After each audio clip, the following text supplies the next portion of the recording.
राहत ने बहन की तरफ देखा। वो बिना दुपट्टे के छत पे कपड़े सुखाने गई थी। राहत ने बहन को बहुत डांटा। कितनी बार बकवास की है, छत पे जाओ तो हिजाब करके जाओ, वरना कोई ज़रूरत नहीं छत पे जाने की। तुमको मेरी बात समझ नहीं आती क्या? अम्मी हानिया को समझा दें, अगर दोबारा इसको मैंने ऐसे देखा तो इसकी टांगें तोड़ दूंगा। हानिया खामोश हो गई। भाई, मैं तो बस कपड़े डालने गई थी। राहत सख्त लहजे में बोला, बकवास ना कर, समझी? हिजाब के बिना मैं अब तुम्हें ना देखूं। दूसरी तरफ फातिमा ने मैट्रिक का इम्तिहान अच्छे नंबरों से पास कर लिया। वो पढ़ना चाहती थी, लेकिन उसका ख़ानदान बहुत सख्त था। मतलब ये कि कभी कोई लड़की उनके ख़ानदान में आज से पहले कॉलेज यूनिवर्सिटी तक नहीं गई थी।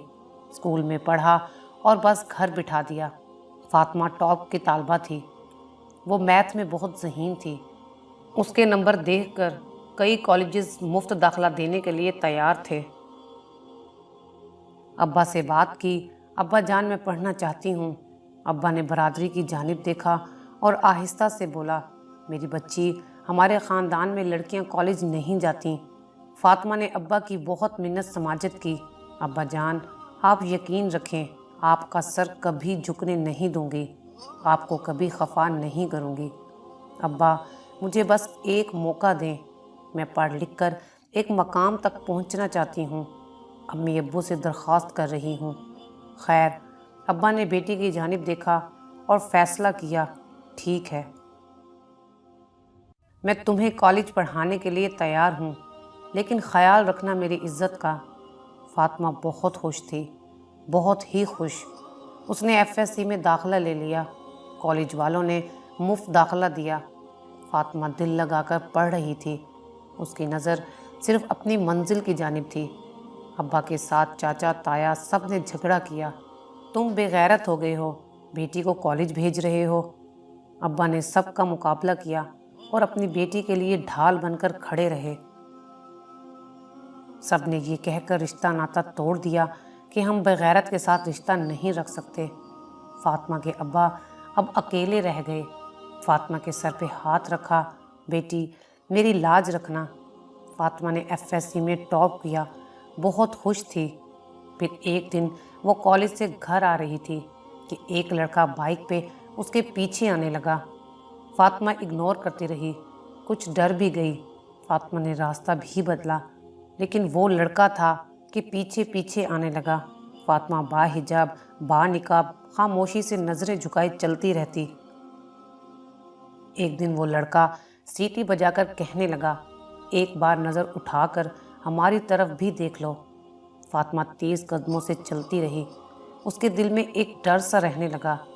वो जब भी किताब खोलकर पढ़ना चाहती, लेकिन उस लड़के का ख्याल आता तो कांप जाती। अब बात यहाँ तक पहुँच गई, वो लड़का गिफ्ट देने की कोशिश करता, हाथ पकड़ने की कोशिश करता।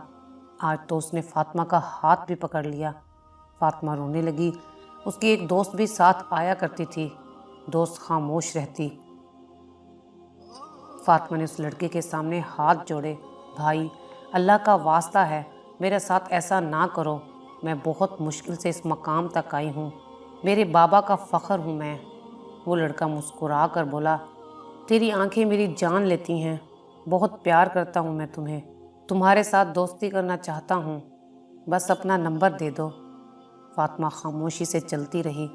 फातिमा की दोस्त ये कहकर साथ छोड़ गई, मैं तुम्हारे साथ जाऊँगी तो वो लड़का मुझे भी तंग कर सकता है, इसलिए अब मैं तुम्हारे साथ कॉलेज नहीं आ जा सकती। फातिमा क्या करती आखिर? वो जानती थी कि उसे किस हालात में अम्मी अब्बू ने पढ़ने की इजाज़त दी है। अगर घर बताती हूँ तो सब ख़त्म हो जाएगा, लेकिन वो लड़का था कि आए रोज़ सताने लगा। कभी आवाज़ें कसता तो कभी हाथ पकड़ता, कभी प्यार दोस्ती की बातें करता। और फिर एक दिन गांव की एक औरत ने सड़क पे आते हुए फातिमा के साथ एक बाइक वाले को देखा। बस पूरे गांव में बात फैल गई, फातिमा का यार है, वो बदकिरदार लड़की है। बात फैलते फैलते घर तक भी पहुंच गई। फातिमा के चाचू को किसी ने बताया, आपके भाई की बेटी का चक्कर है किसी के साथ। वो लड़का हर रोज़ اس کے ساتھ آتا ہے۔ چاچا نے فاطمہ کے بابا سے بات کی۔ بابا غصے سے فاطمہ کی طرف دیکھنے لگے۔ فاطمہ کانپتے جسم سے کتابیں سینے سے لگائے رو رہی تھی۔ بابا جان، میں غلط نہیں ہوں، میں آپ کو بتانا چاہتی تھی لیکن ہمت نہیں ہو رہی تھی۔ وہ لڑکا پچھلے 2 مہینے سے مجھے تنگ کر رہا ہے۔ آپ چاہے خدا کی قسم لے لیں، میں سچ کہہ رہی ہوں۔ چاچا نے گالی دی اور کہنے لگے، اب جھوٹ بولو جتنے بول سکتی ہو۔ بھائی صاحب، بس اب اس کی شادی کی تیاری کریں۔ آپ کو شوق تھا اس کو جج بنانے کا۔ فاطمہ چیخ چیخ کر روتی رہی۔ میری چیخ کوئی سن لو، میں بے قصور ہوں، میرا کوئی قصور نہیں، میں قرآن پاک کے غلاف کی طرح پاک ہوں، میرا یقین کر لیں۔ لیکن کیا ہوا، اس کا کالج جانا بند کر دیا۔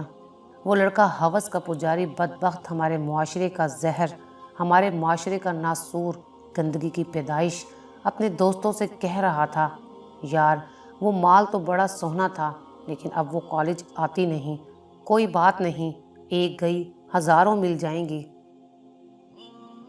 جانتے ہو وہ لڑکا کون تھا؟ وہ لڑکا جو کہانی کے شروع میں اپنی بہن کو پردہ کرنے کی تلقین کر رہا تھا، اپنی بہن کو حجاب کرنے کا کہہ رہا تھا، اپنی بہن کو باپردہ رہنے کی ہدایت کر رہا تھا۔ کسی کی بہن بیٹی کی زندگی پل بھر میں برباد کر گیا۔ فاطمہ کا ایک خواب تھا جسے وہ ہنستے مسکراتے پورا کر رہی تھی، پل بھر میں اس کی زندگی بدل گئی۔ ادھر باپ نے فاطمہ کے سر پہ ہاتھ رکھا، میری بچی، مجھے تم پہ یقین ہے، میں جانتا ہوں تم بے گناہ ہو، لیکن کیا کروں، لوگوں کے منہ کیسے بند کروں؟ فاطمہ نے بابا کا ہاتھ پکڑا، ابو جان، آپ میری ڈھال بن جائیں، مجھے لوگوں سے لڑنے کی اجازت دیں، مجھ پہ یقین رکھیں۔ ابا ساری رات سوچتے رہے۔ چاچا نے فاطمہ کے لیے ایک رشتہ دیکھا تھا، لڑکا ان پڑھ سا تھا، لیکن بابا نے یہ کہہ کر فیصلہ کیا کہ مجھے اپنی بیٹی پہ یقین ہے اور اس کی شادی کسی ان پڑھ سے نہیں ہوگی۔ بابا اور فاطمہ کے بھائی فاطمہ کے ساتھ کھڑے ہو گئے، فاطمہ کو مزید آگے پڑھنے کی اجازت دے دی اور اس لڑکے کے خلاف پولیس میں درخواست دے دی۔ فاطمہ پھر سے کالج جانے لگی۔ بابا نے بیٹی پہ یقین کر کے اس کو زندگی بھر آنسو اور کسی کے پاؤں کی جوتی بننے سے بچا لیا۔ ایک صحیح فیصلہ فاطمہ کو نئی زندگی دے گیا۔ وہ لڑکا ایک بار پھر فاطمہ کے پیچھے آیا۔ اس بار فاطمہ نے اس کے منہ پہ تھپڑ مارا، اسے گریبان سے پکڑا اور وارننگ دی، اب اگر میرے راستے میں آئے تو انجام کچھ اچھا نہیں ہوگا۔ وہ بدتمیزی پہ اتر آیا۔ فاطمہ نے پولیس کو کال کر دی، لیکن وہ لڑکا بھاگ گیا اور پھر کبھی تنگ نہ کیا۔ بابا، امی اور بھائی کا ساتھ تھا اور پھر اللہ تعالیٰ نے کرم کیا، اس نے محنت کی اور آج فاطمہ ایک گورنمنٹ جاب کرتی ہیں۔ محکمہ ڈاک میں سرکاری فرائض سر انجام دے رہی ہے اور سب لڑکیوں کو بتا رہی ہے، اگر آپ کے ساتھ کوئی لڑکا ایسا کرتا ہے تو بجائے ڈرنے کے، بجائے پڑھائی چھوڑنے کے، ایسے کتوں کا مقابلہ کریں، اور ماں باپ سے بھی درخواست ہے، بجائے لوگوں کی باتوں میں آ کر اپنی بیٹی کو زندگی بھر کے لیے درد دینے سے بہتر ہے اس پہ یقین رکھیں، اس کا ساتھ دیں، اس کی ہمت بنیں۔ سوچیں، اگر فاطمہ کے امی ابو لوگوں کی باتوں میں آ جاتے تو فاطمہ کسی کے تانے زندگی بھر سنتی، ایک داغ اپنے دامن میں لے کر جیتی، کسی ان پڑھ کے ساتھ زندگی گزارتی اور پل پل مرتی۔ یہاں میں ان پڑھ مرد کو غلط نہیں کہہ رہی، میں صرف ایک لڑکی کے حق کی بات کر رہی ہوں۔ آج فاطمہ کا شوہر ایک یونیورسٹی میں پروفیسر ہے اور خوشحال زندگی گزار رہی ہے۔ اگر کوئی لڑکا ہوس کا پجاری کسی کی بہن بیٹی کے ساتھ یوں کر رہا ہے تو خدا کے لیے چھوڑ دیں، کسی کی زندگی کو جہنم بنانا۔ کیا پتہ آپ کی وجہ سے کسی شہزادی کے مقدر میں زندگی بھر کے آنسو لکھ دیے جائیں۔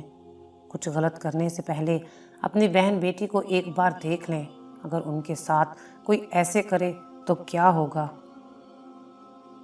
اور ہر شہزادی ہمت کرے، آج کے زمانے کی لڑکی ہو آپ، ایسے درندوں کے خلاف آواز اٹھائیں۔